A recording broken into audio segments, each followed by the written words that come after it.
अवधूत चिंतन श्री गुरुदेव दत्त।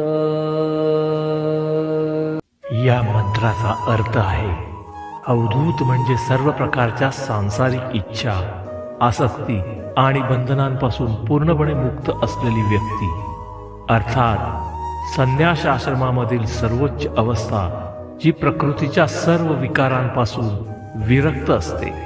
चिंतन म्हणजे विचार करणे, मनन करणे। श्री म्हणजे आदरणीय किंवा पूजनीय, गुरुदेव म्हणजे गुरु आणि दत्त म्हणजे दत्तात्रेय।